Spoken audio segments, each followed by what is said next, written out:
जो कोण दोषी असेल त्याच्यावर कारवाई केली जाईल, त्याला कुठल्याही किमतीवर सोडलं जाणार नाही. अर्जुन राऊत.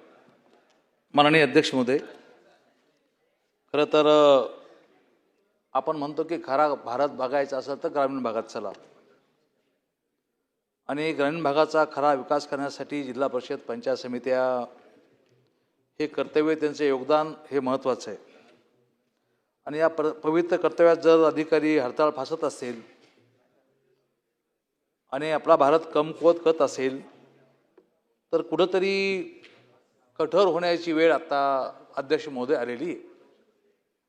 माननीय बबनरावनी माननीय मंत्री महोदयांच्याविषयी अत्यंत भरभरून सांगितलं आणि आम्ही त्यांच्याविषयी निर्णय घेण्याच्या कुवतीविषयी निश्चितपणे आम्ही ऐकून आहोत, बघतोय.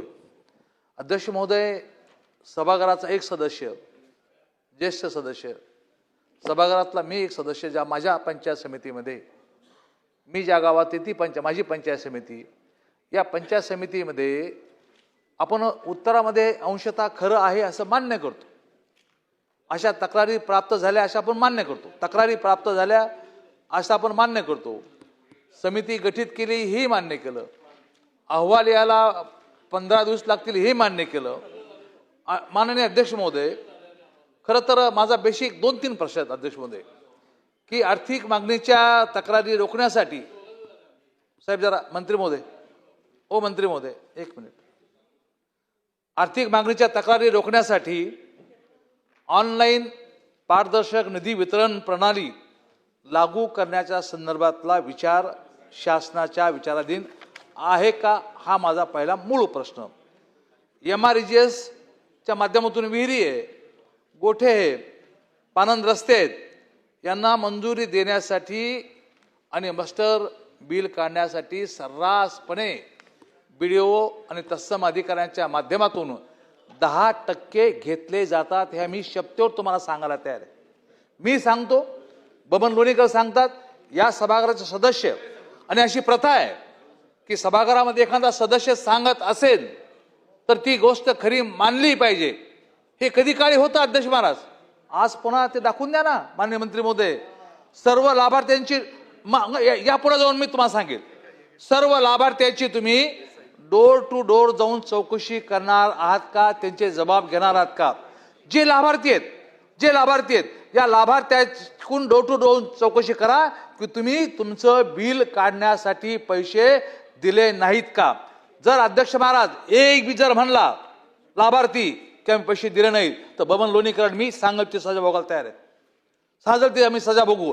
प्रत्येक जो लाभार्थी आहे या प्रत्येक लाभार्थ्याकडून अध्यक्ष महोदय पैसे घेतल्याशिवाय बिल काढल्याच गेले नाही, हा आमचा दावा अध्यक्ष महाराज.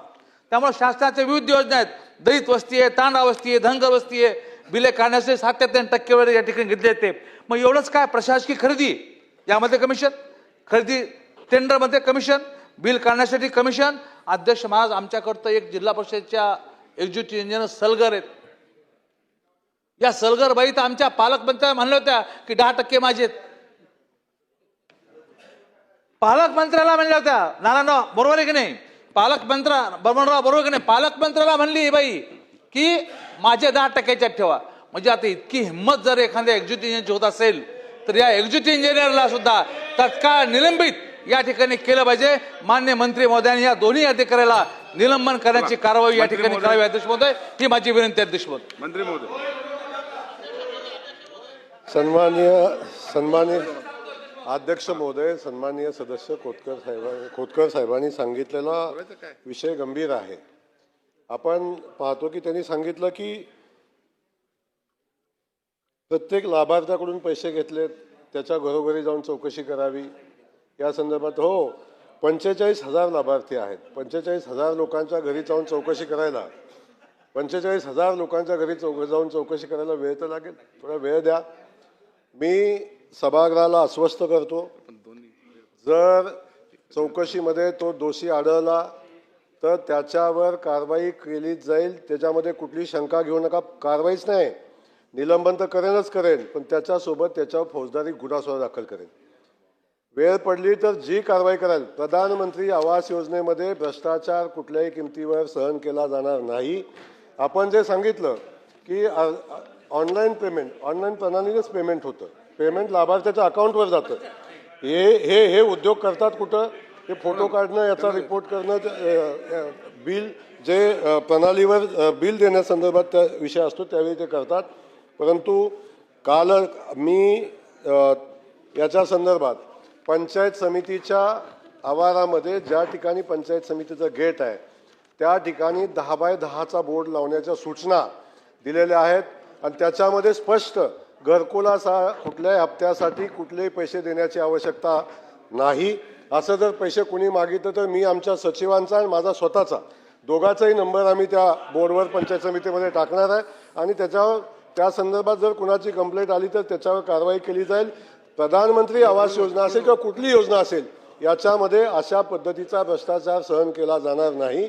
त्यामुळं आदरणीय कोतकर साहेब, आपण सांगता ती माहिती आपण खरी मानत असताना आपल्याला मी पुन्हा सांगतो की जी तक्रार माझ्याकडे आहे त्या तक्रारीच्या अनुषंगानं जेव्हा चौकशी करतो, स्पेसिफिक कुठेही त्याच्या संदर्भात अशा कंप्लेंट संदर्भात स्पेसिफिक कुठेही सांगितलेलं नाही. माझं या संदर्भात माझी सभागृहाला विनंती आहे, आपण याची चौकशी करण्याच्या सूचना दिलेल्या आहेत. चौकशीचा अहवाल न येता, चौकशी न करता जर एखाद्या अधिकाऱ्याला सस्पेंड केलं तर त्याच्यावर आपल्याला माहिती आहे काय परिस्थिती होते. मॅटमध्ये जातो, एका दिवसात स्टे मिळतो, त्याला म्हणणं मांडण्याचा अधिकार दिला नाही, सांगण्याचा अधिकार दिला नाही आणि मग लगेच जाऊन स्टे मिळतो. मग सभागृहानं केलेल्या कारवाईला काय अर्थ उरत नाही. माझी विनंती आहे आपल्याला, चौकशीचा अहवाल येऊ द्या, त्या अधिकाऱ्याला सोडणार नाही हाही शब्द या निमित्ताने मी सभागृहाला देतो. फक्त चौकशीचा अहवाल इथे येऊ द्या, आला की कारवाई करू. चला बबनराव थोडक्यात